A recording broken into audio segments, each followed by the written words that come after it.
But it's just getting the message out. But once young people do understand what we're doing, they're incredibly appreciative of those extra steps that are being taken, because young people understand more than anybody else how incredibly competitive the new economy is. It's no longer just about you competing for a job here in Ottawa against young people that live in Ottawa or even Canada. There are people applying for the same jobs from all around the world. And so they now appreciate more than ever the tools that we're able to provide them to help them get those jobs and succeed. So, yeah. So far the response has been great. Yeah. I was just like, do you think that having like a younger group working with imagery with like prime ministers fairly young and you're fairly young, like, do you think that helps with connecting youth more? Because you guys can understand more than somebody who is like two generations?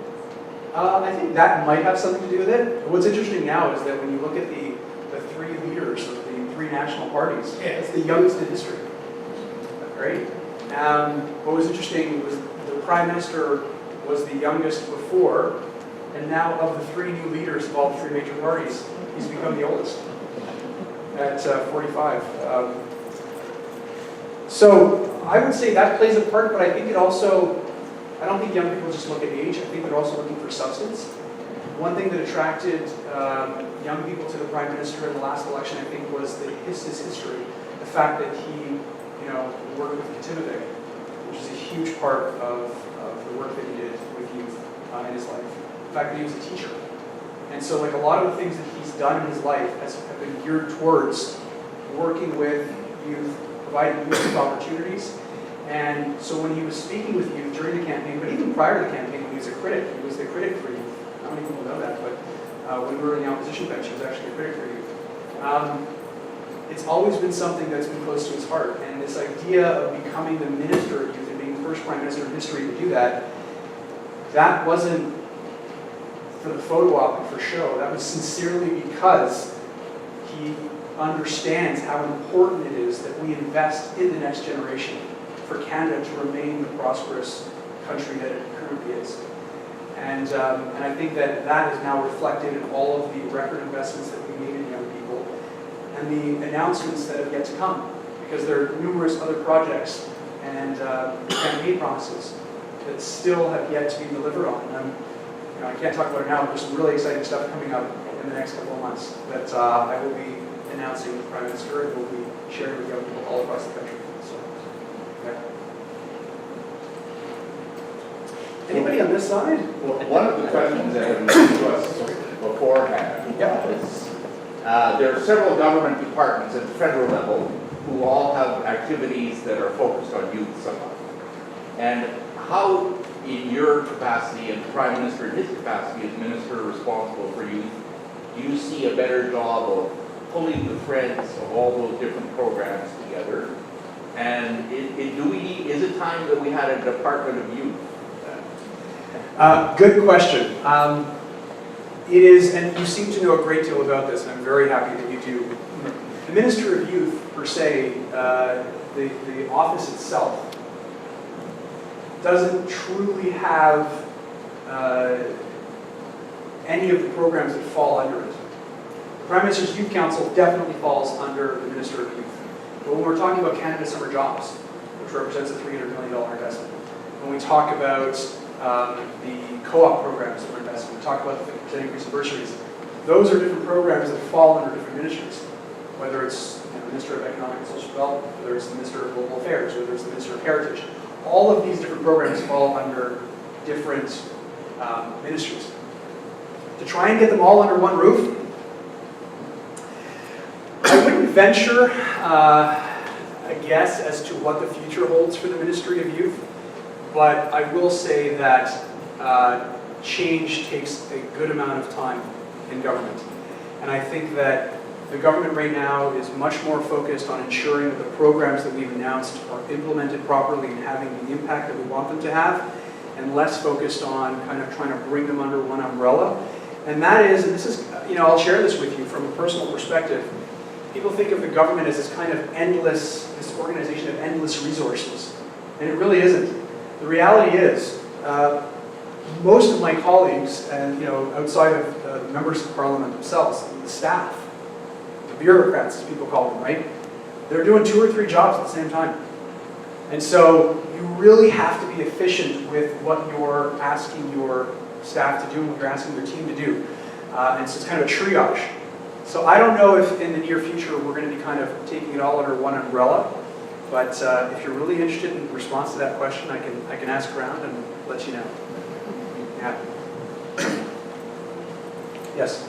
I was watching a number of the YouTube clips of snapshots of the Kampala meeting. Yes. And I don't know whether it was a breakout session or a main meeting, but all Doug Field of the Commonwealth Secretary did a speak or spoke about using sport as a development tool for youth. Canada used to be a leader in that in the early 90s, not as much anymore. Do you see sport as being an important tool for youth development? I would say yes, but I'd follow that up with saying that every single country is going to use different tools to get their youth involved, provide opportunities for their youth. I think that many countries, particularly in my experience working in East Africa and Uganda, soccer is a sport that is typically used for everything. We had a program at the time where we were trying to get particularly young people out to be more accustomed to HIV/AIDS testing, because at the time in the northern region of Uganda, 1 in 15 people were HIV positive. And so how do you get young people to be interested in doing that? We had to organize big soccer events where we would bring out 10 teams. But in order to be able to play, you went and did your HIV/AIDS test kind of thing. And then we kind of, I think it was be a team player, know your status was our slogan. But all to say, every single country is going to have a different means by which they're going to engage their youth. In Canada, it's interesting that you bring that up. We are engaging more and more youth through sports, particularly Indigenous youth. And the sport of choice is basketball. And so when I was up in Nineveh in January, I was doing a consultation with some Inuk youth and talking about the challenges they face and trying to see what are some of the barriers that are in place that inhibit them from using so many of the government services that are currently in place. And every single night it was, you gonna come join us for basketball? And so, but going out for basketball was how you could engage, right? And kind of connect with them on a one-on-one basis, without it being just hey, come out for a consultation. Exciting stuff. So yeah, I think that it depends where, it depends on the situation, but you're right. I mean, sports is always a great way to engage with the youth and make it part of development. Yeah. Thank you. Yes? We speak a lot about engaging youth at the university level and at the late high school level, but what about the first few years of high school / the last few years of elementary school? At a conference last week, there was a lot of people who said the earlier the better in terms of educating on the historical level for Indigenous issues and environmental issues. They always say the younger the better, we should start teaching them as young as possible, because then they can grow up and they will already know what they're passionate about, and they can foresee where they're going and pursue and get engaged at a younger age. How do we do that for younger levels when we're still trying to engage, those at the university level? So, first of all, it's a great question. One of the things that we are always grappling with is the definition of youth. And that is particularly the case when we're talking about programs. What is the minimal age and what's the maximum age to be able to benefit from a youth program, right? And you actually have differences between which we're trying to change or trying to address, but there's differences even in government programs, where one program addressing youth is 16 to 24, another program addressing youth is 16 to 29, another program addressing youth is younger than 16, but it stops at 24. So typically, I think what we're trying to do is we're trying to become more in line with the United Nations definition for youth. In my speech, I referenced 1.2 billion youth in the Commonwealth, but I think the Commonwealth actually refers to it as roughly 400 million, 640 million. The difference is because of the difference in the way they quantify youth, the age difference in the way that our government would, for example. So I think that's something that needs to be addressed. We need to standardize what the definition is for youth and make sure that all of our programs are using the same metrics, the same tools to identify who youth are. I would say that there is always room to expand on it. But once again, it would fall under different ministries. So we have a great Minister of Families, Minister Zucco, Jean-Yves Zucco. A lot of the programs that we have for those that would no longer qualify as youth and be a little younger would fall under families. And then we've got programs like Canada Child Benefit, which provides support to families that need it most. But it's all a work in progress. Keep in mind, a lot of the things that we're doing as a government are being done for the first time. We're trying new things. The Ministry of Youth, being the Prime Minister, totally new. The Prime Minister's Youth Council. It's the first selection process ever. First group ever selected. Everything from what do the meetings look like to what's the method by which we're going to have to interact with the Prime Minister to make it meaningful. How many out of the 15,000 or so that applied and took the time to apply to be a part of the Prime Minister's Youth Council are you going to actually have on the Youth Council? And then it's a question of quantity versus quality. So you can have 100 people, but what kind of discussion can you have with 100 people? And the Prime Minister made a decision himself to say, we need to keep it small and intimate so that I can have real conversations with them. Because if you get too many people in a room, I'm just not going to be able to get the kind of feedback I need to make decisions to better the lives of young people. And so we capped it at 30 and they're currently 26. So yeah, it's all a work in progress, but it's definitely moving in the right direction. And I think that we're making a lot of progress along the way. Yes, sir. So I'm obviously not youth, but I have two questions. Thank you very much for very Youthful, I figure. Well, I try. One of my problems when we sit together like this with all of us, and we sit in these bubbles of consensus, and then we have nice thoughts and we talk, liking each other, being multicultural, being this and that. But there's a lot of stuff going around that's actually not part of that. Now, I don't create dichotomies, but in part of reaching out, how do we reach out to folks who currently find other discourses more interesting? Because it's very powerful. Just today,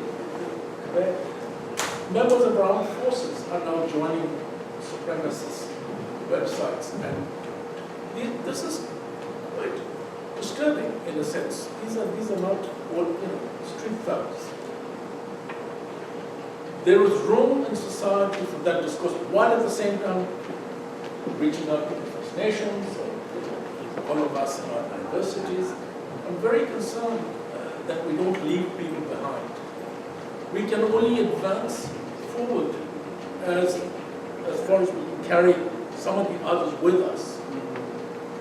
And one of my problems, I don't know the story, with sunny ways is that it's not all sunny. Some of us, we have unleashed a kind of a permissive system. The other thing is World War II generation died out. So it's no longer appropriate to be Nazi. And our young people don't even know what it means, because we never taught them history properly. And so maybe I'm not pessimistic, but I don't. How do we reach out to youth who are alienated, who hate black people, brown people, gay people, and yet they're people. We need to reach out. We need to travel with them. We can't just label them as maybe progressive. This is my problem with the progressive agenda. They're people too. They have various. Now I may not agree with them. I don't know, I'm not making much sense, but I do feel very, very You're making a lot of sense, actually. that we need to reach out and create a political and social consensus in the country in which we can say, you don't always have to be politically correct, but know that, how do we bring you into the conversation? It's an interesting point. It's actually something that is at the Then I forefront was of saying what. Sure, if you let me address this one, I'd love to actually get to your second point. The first one is that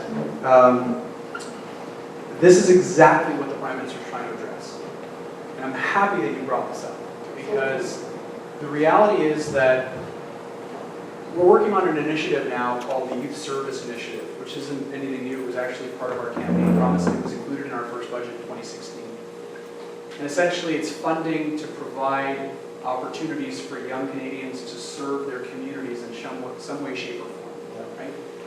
And that's important, because one of the things that the Prime Minister wants to instill in young Canadians is the importance of serving your community, whether it's locally or nationally, in different ways.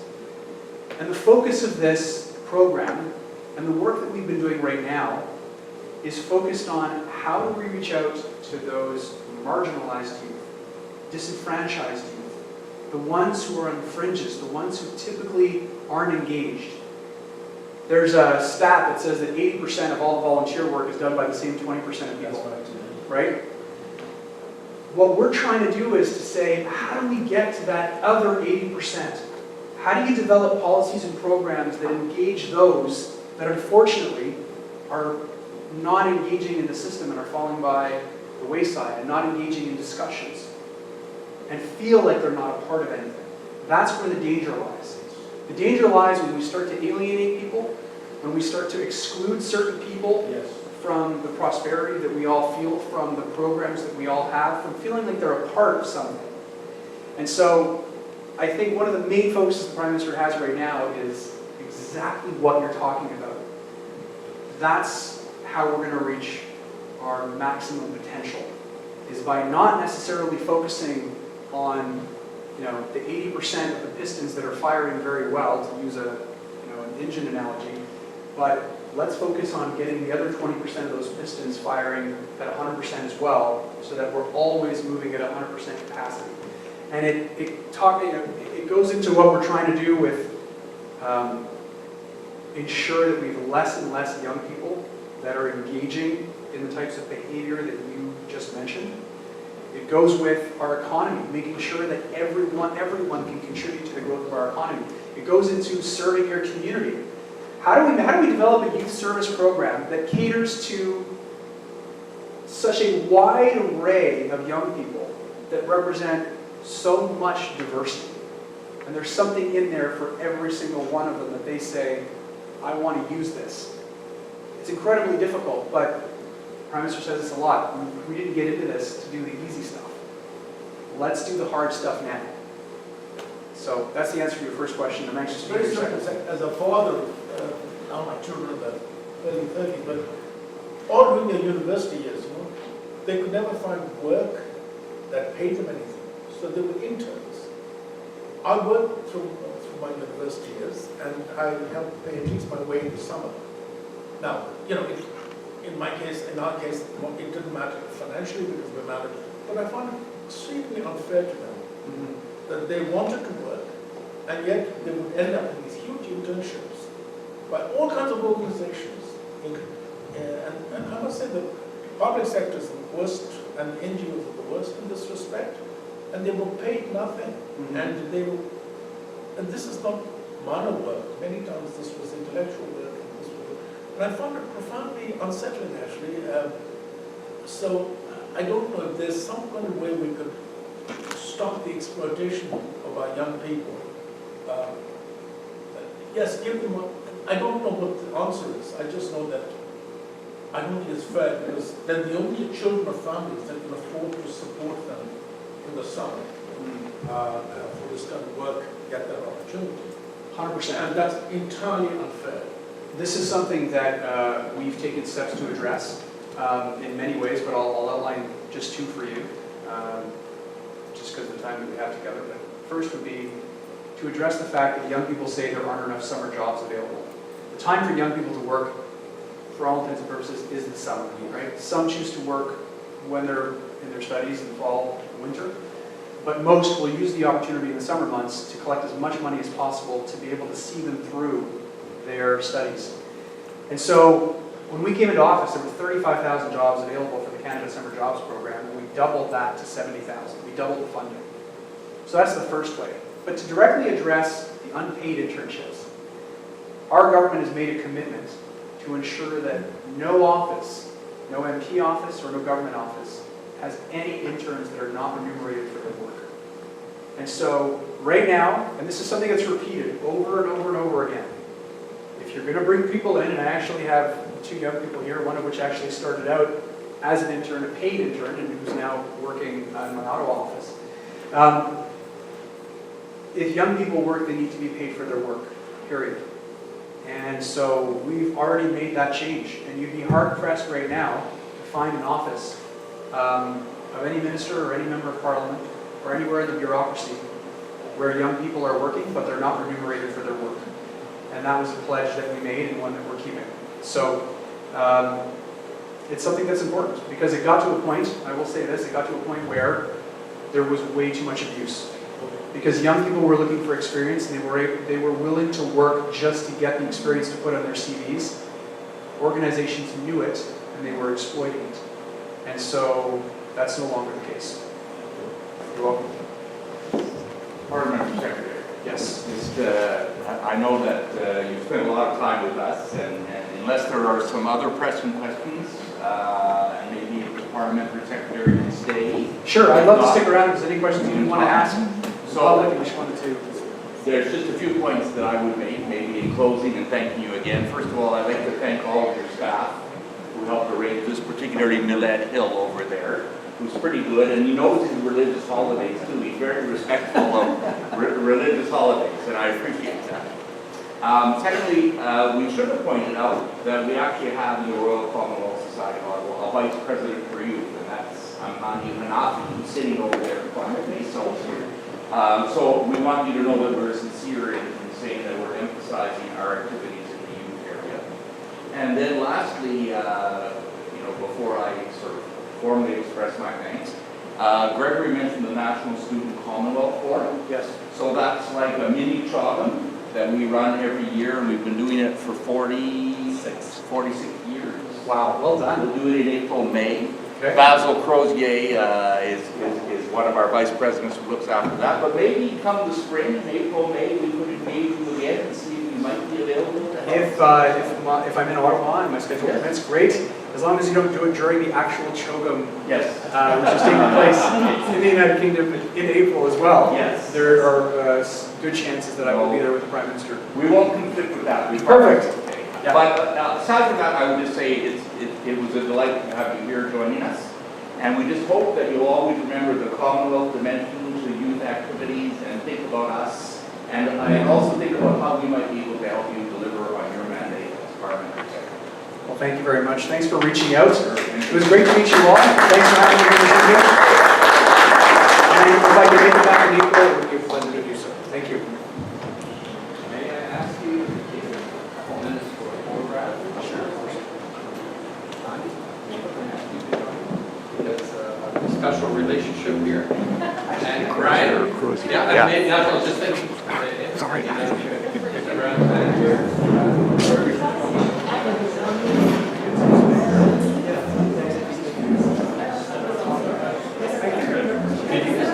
Come to make a nice little circle here.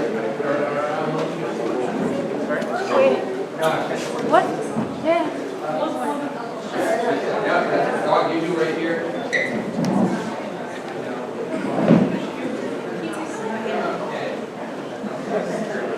Okay.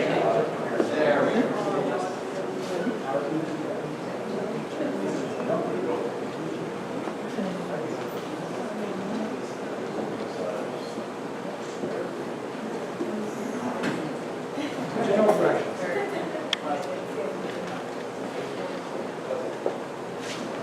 And you go.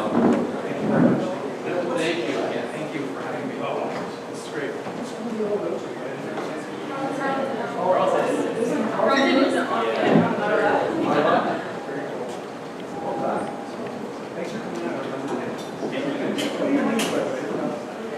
Nadia. Nice to meet you. Irving, nice to meet you. Lauren, nice to meet you, Lauren. We can go here. Nice to meet you. Nice to meet you, Chelsea. Jeff, what do you guys study? Is all journalism or? Us more journalism. What was that majors? What's that minor? What's your minor? Yeah.